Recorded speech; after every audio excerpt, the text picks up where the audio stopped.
Sem Aida, inženirka računalništva in informatike. Moja odločitev za študij na FER-i je zagotovo bila pot v neznano, glede na to, da sem zaključevala klasično gimnazijo.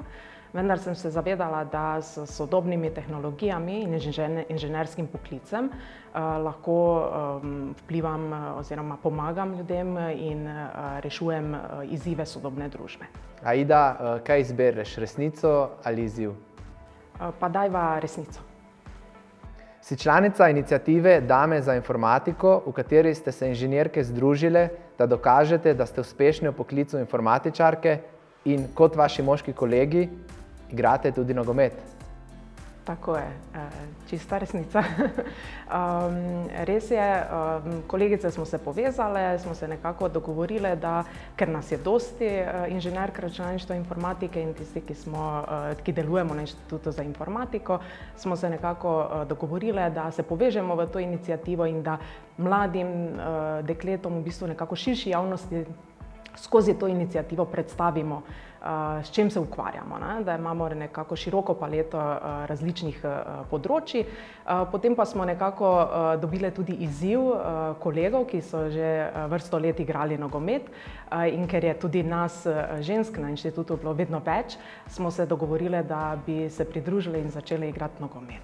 In nekako verjamem, da večina naših moških kolegov niso dejansko verjeli, da bomo zbrali ekipo, potem pa smo ugotovili, da čisto vse ženske smo se pridružile temu izzivu in smo potem uspešno igrale, trenirale in v bistvu smo se zabavali. Aida, kaj vzameš, resnico ali izziv? Dajva probati z resnico. Ukvarjaš se z blockchainom v medicinski informatiki, kar ni nič nenavadnega, saj si svoj prvi računalnik dobila že v osnovni šoli. To pa ni res. V bistvu prvi računalnik sem dobila šele tekom študija. Jaz sem zaključila klasično humanistično izobrazbo skozi klasično gimnazijo in v bistvu sem bolj nekako bila usmerjena, bi rekla, mogoče celo v družboslovje. Potem pa, ko sem se odločila čisto pragmatično za študij računalništva in informatike, takrat sem potem po prvih 2 mesecih nekako tudi kupila prvi računalnik. Tako da moja zgodba z računalništvom nekako ne sega tako daleč v otroštvo. Aida, kaj izbereš, resnico ali izziv? Pa dajva probati z izzivom tokrat.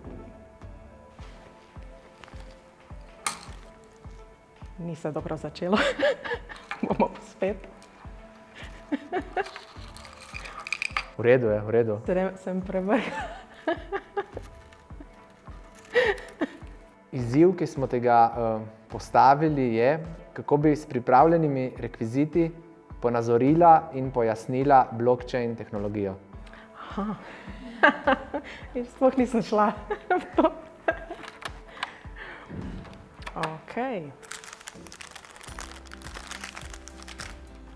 Ja, to bo zdaj zanimivo. Torej, v blockchainu ali govorimo o tehnologiji veriženja blokov in dejansko, kot samo ime pove, gre za verigo blokov, gre za shranjevanje, poseben način shranjevanja podatkov, ker so v bistvu bloki vezani en na drugega oziroma imajo, temu rečemo, referenco en na drugega, zato je tudi v bistvu obstaja ta varnostni mehanizem, da se jih kar tako ne da ponarediti in zato v bistvu govorimo o tehnologiji veriženja blokov kot o posebni vrsti podatkovne shrambe, ki ima določene mehanizme, ki jih druge podatkovne shrambe nimajo.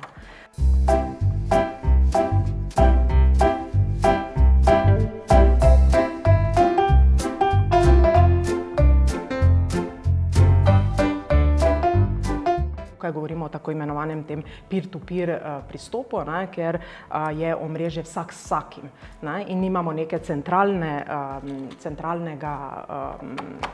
enote, ne, centralnega strežnika, ki streže ostalim podatke, ampak dejansko se vsi podatki z verige blokov nekako nahajajo na vsakem izmed teh vozlišč strežnikov. Ne. To je samo en del tehnologije veriženja blokov, ne. Mislim, osnova. Ne.